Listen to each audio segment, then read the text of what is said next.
ঢাকা থেকে মারুফ আহমদ জানতে চেয়েছে কোরআন কারীমের যে আরবি শব্দগুলো রয়েছে সেগুলো যদি বাংলা করে যদি পঠিত করা হয় অথবা পাঠ করা হয় তাহলে কোরআন কারীম সহি করে পড়া যাবে কিনা, বা এইভাবে কোরআন কারীম পড়ার নিয়মাবর্তিকা রয়েছে।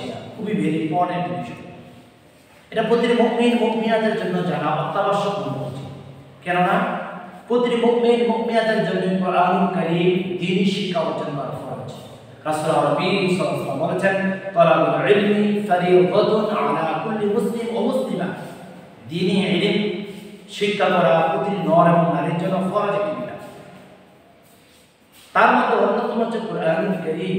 কোরআনুল কারীম পড়ার জন্য কোরআনুল কারীমের শব্দগুলো, ভেরিয়াসগুলো, সেন্টেন্সগুলো, ওয়ার্ডগুলো বাংলা করে পড়া যাবে।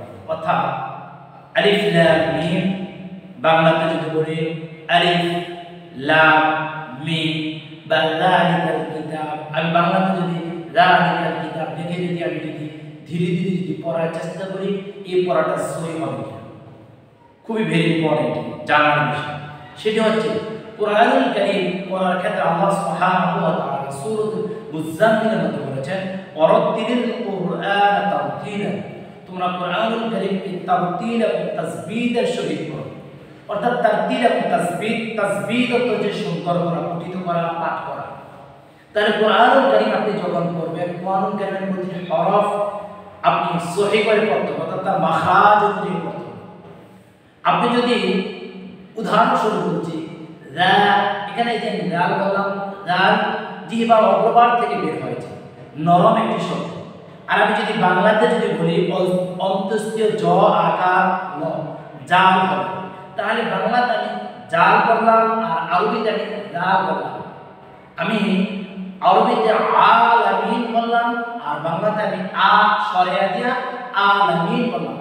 দুটাতে উচ্চারণ যদি আমি যদি দেখি সিস্টেম অনুযায়ী এক হয়েছে, কিন্তু পক্ষান্তরে বিষয়টা বিশাল বিস্তৃত একটি ভুল হয়েছে। ভুল যদি কোনো ব্যক্তি কোরআনুল কারীম পাঠ করে তাহলে তার গুনাহ হবে, কোরআনুল কারীম তাকে অভিশাপ দেবে। তাহলে কোনো ব্যক্তি যদি কোরআনুল কারীমের আরবি শব্দগুলো যদি, আরবি ভেরিয়াসগুলো যদি, আরবি সেন্টেন্সগুলো, আরবি ওয়ার্ডগুলো যদি বাংলাতে যদি ট্রান্সলেশন করে রূপান্তর করে যদি পড়তে যদি চায়, কোরআনুল কারীমের হরফের যে একটি মাধুর্যতা রয়েছে, হরফের যে তাসবীদের একটি কায়দা বা ডিসিপ্লিন রয়েছে, সেগুলো তার পূর্ণ হবে। তাহলে সেক্ষেত্রে কি করতে হবে? কোরআনুল কারীম সহি করে পড়ার ব্যাপারে আপনার সতর্ক এবং সাবধানতা অর্জন করতে হবে।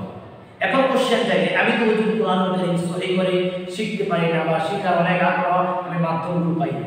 আলহামদুলিল্লাহ, আমি বলবো কোরআনুল কারীম বর্তমানে শেখার জন্য আপনি গুগলে ক্লিক করুন, ইউটিউবে ক্লিক করুন, অথবা অন্যান্য যে সোশ্যাল মিডিয়ার সাইটগুলো রয়েছে সেখানে ক্লিক করে আপনি কোরআন শিখতে চান, আপনি কোরআন জানতে চান, সহি করে কোরআন পড়তে চান, এতটুকু বললেই হাজার হাজার আরবি ক্লাস চলে আসবে, হাজার হাজার কোরআনের ক্লাস চলে আসবে, হাজার হাজার বেসিক আরবি শেখার তত্ত্বগুলো চলে আসবে। সেখান থেকে আপনি ইচ্ছা করলে ডাউনলোড দিয়ে ধীরে ধীরে আপনি শিখতে পারবেন। আরেকটি সুখবর আপনাদেরকে আমি জানাতে চাই, রাসূল আরবি সাল্লাল্লাহু আলাইহি ওয়াসাল্লাম বলেছেন, কেউ যদি ঠেকে অর্থাৎ ধীর গতিতে বারংবার ভুল হচ্ছে আর চেষ্টা করছে, ভুল হচ্ছে আর চেষ্টা করছে, ঠেকে পড়ছে কোরআন কারীম, যদি কেউ পড়ে আল্লাহ তাআলা তাকে দ্বিগুণ সওয়াব দেবেন।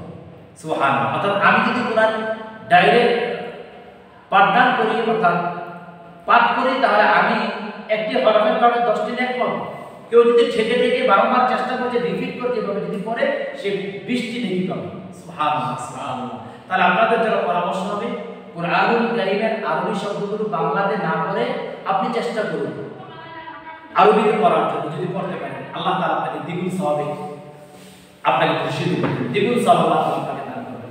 তাহলে প্রিয় ভাই, যারা মারুফ আহমদ জানতে চেয়েছে কোরআনুল কারীমের আরবি শব্দগুলো বাংলা করে পড়া যাবে কিনা, বাংলাদেশ সহ বিশ্বের প্রায় ওলামায়ে কেরাম বলেছেন আরবি শব্দগুলো বাংলাতে রূপান্তর করে পড়া যাবে না, কেননা এখানে হরফের যে মাধুর্যতা রয়েছে, তাসবীদের যে কায়দা বা ডিসিপ্লিন রয়েছে, সেগুলোর অবস্থান টিকে থাকে না, ভিন্নতা তৈরি হয়ে যায়, লাহানি জলি হয়ে যাবে, বড় একটি ভুল হয়ে যাবে। তার জন্য পরামর্শ হচ্ছে আপনি যদি কোরআনুল কারীম শিখতে চান, আলহামদুলিল্লাহ আপনাকে সাধুবাদ, আপনি ধীরে করে শিখুন, কিন্তু আরবিটাকে আরবি দিকেই শেখার চেষ্টা করুন, এটি আপনার জন্য উত্তম হবে। এটি আমার সাজেস্ট এবং পরামর্শ আপনার জন্য।